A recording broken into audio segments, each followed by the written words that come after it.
I'm getting green with envy now.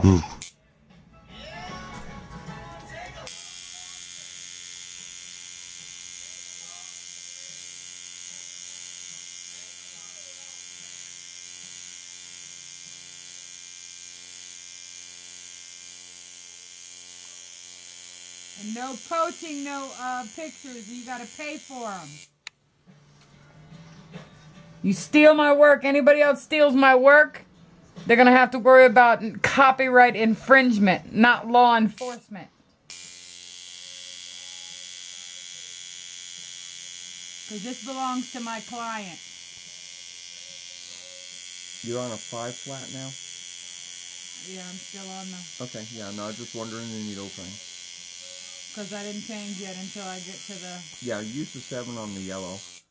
You could even use that 9 if you wanted to. I'm going to use the 9 Yeah. on the yellow. But I'm probably going to line it in this, so... Oh, Joe, point it here for a second. In case you're wondering, I actually used to make needles for my tattooing friends for a long time, so I was the guy that had to do all the silver soldering and pick the 100 good needles out of the box of 500 and that. So if I'm chatting with her about that, it's more from the standpoint that I made the needles rather than I'm that much of a tattoo artist. I'm very amateur myself as far as that goes. Just give it a little wipe to see how far we got to go. A long ways. Yeah, but like we're shading. Like I said, they gives it that. You ever see one of these cactuses on purpose? Yeah. When you cross section it, they're not round; they ripple. Yeah. And so they also round out. They don't. Yeah, I'm just saying that all of that, because it's a natural organic plant, all of these little differences are adding to it. What type of cactus is that? I think it's called a barrel, not barrel cactus, Sagaro, Suego. Sagaro. Yeah, okay. Yeah, I recognize it. Yeah, I mentioned Patches O'Houlihan having that patch on his jacket. That's why they called him Patches, because he put patches all over his jacket. And this one's right over his left breast.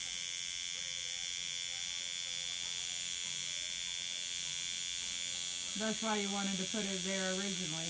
No, I wanted it to offset the eye, and kind of like I said, if you put a round over the eye, it would look like Hooters for balance. But unfortunately, my man boob is too fatty for a round piece, even if he stretched it. If I hopefully lose weight, it'd go oval. I have very, very developed calf muscles for being a fat guy. I always have. So I know that calf has been the same size and firmness my whole life, adult, and that'll stay. It's a good placement for a round piece.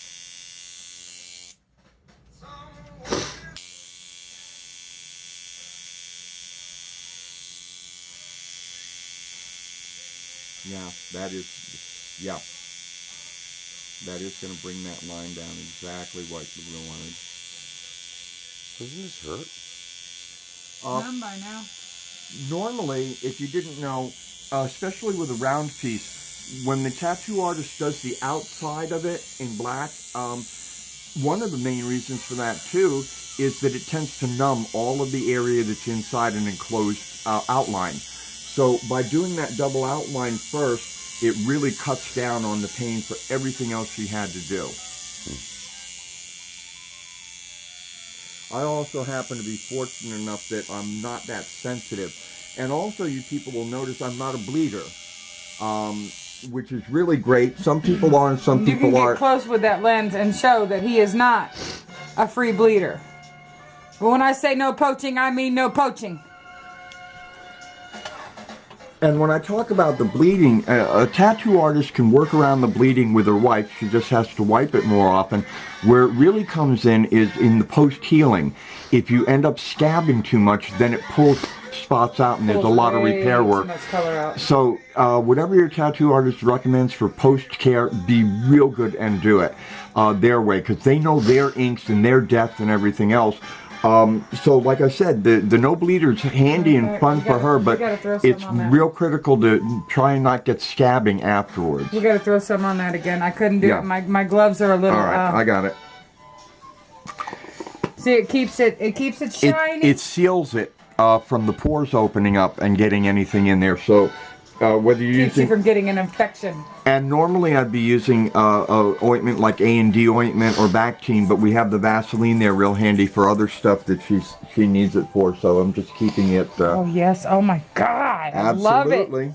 That's exactly what I'm looking for. Morgan, I have a question. You mentioned some people are bleeders. Yeah. Well, wouldn't the tattoo artist be at risk of getting AIDS? Well, that's always an issue, and But in not with not with people that are over the age of 45 to 50, because if they have it, by law they have to tell you. Yeah, but you're still at risk. It doesn't. But I wear gloves. That's the purpose. That's another purpose of gloves. Yeah, Joe, there's a certain guideline in everything that they follow, and most tattoo artists are fortunate to have it. But if you think about life situations, some guy you get into a tussle with and you pop him in the nose a little bit, he bleeds on you. Kids wrestling, hit the ears or something, he bleeds on them. We always are in a blood-filled environment. Tattooing isn't inherently more dangerous than anybody's normal life, really. Depends on who's in contact and if you have any open places for the blood to get in. The needles back where it need to be, right?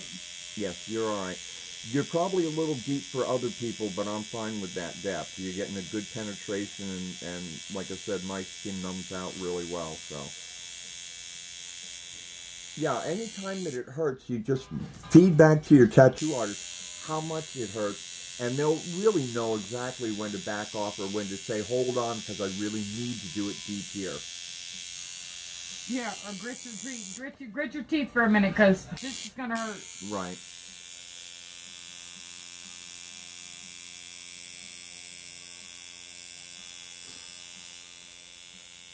Well, Morgan, apparently this is your piece, right? I beg your pardon? You own this piece. Yes, this is his piece. This belongs to his family. Well, who are you? Well, as I mentioned earlier, that's actually a 103rd Army Division. I'm 58 right now. I got my first tattoo at 17 in Bergenfield by Lumpy, and people that are really into it have told me Lumpy used to work right under Spider Web back then. This would have been about 1977. And Lumpy's Butterfly and Chain, after 41 years, shows you that this guy was really good. Look at the fineness of these lines after 41 years. I did a re-outline when I was doing tattooing on the butterfly just to sharpen it, but the chain is still exactly the way he left it. When he first did the shadowing, he did it, you can still pick it up single line work. And he told me the reason for that is single line work, especially at that time, is gonna blend. So he said, I'm doing it in lines now, but after a couple of years when it starts blending, you get these really nice shadow effects. 41 years ago, people, if a tattoo artist gets it right, you'll have it for life and it won't blow out. But since you own it, what's your name? Oh, I'm Morgan Murphy. Okay, well, Morgan Murphy, this is your piece. Okay, well, you know. Like I said, it's an Army Division patch, but it's a tradition in our family and our friends now too, to have a patch and take it with them when they go on journeys or adventures. Let me know, because I changed the needle a little bit. Okay. So I want you to let me know if... You're still on a 5? Yeah. Okay. I'm still on a 5. I haven't changed yet, because I'm not going into the yellow yet. I'm still in the green. Right. I really need that darker green. Okay. And she is going a little deeper with the needle, and in my case it's okay. She knows what my pain tolerance is, and she's right at the point where I'm not flinching, but it's a little bit more painful than the rest of the stuff. And Holly, that color, you just opened a bottle, right? Yeah. They just make these beautiful colors. No. They make these beautiful colors, but sometimes they don't. And you have to get inventive, like with the next color we're going to be working on. And What do you mean by that? The yellow. See the color that's sitting right here, the yellowish orange color? Yeah. That was made with 2 colors, banana cream and tangerine. And you mix it yourself. And yes, you use it's the majority of the majority of the banana cream with 2 drops. 2 drops. Yeah. Of the tangerine to make this color. And by the way, Joe, throughout the other work that we're doing, we've had to do that a number of times. And Holly is a real good color mixer. And when she's not sure, she calls someone that's an expert and saying, if I put 2 drops in this or this, you did that once or twice, Holly, just to check up. An interesting fact that I did want to mention, people that really don't understand tattooing, they think that the ink is pushed in by the needle.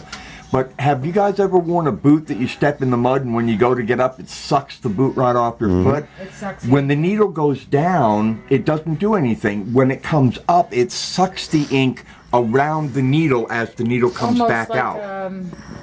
You're pulling. Yeah, it's almost like pulling a syringe, one of them little syringes to give your kids their medicine in their mouth when they're little.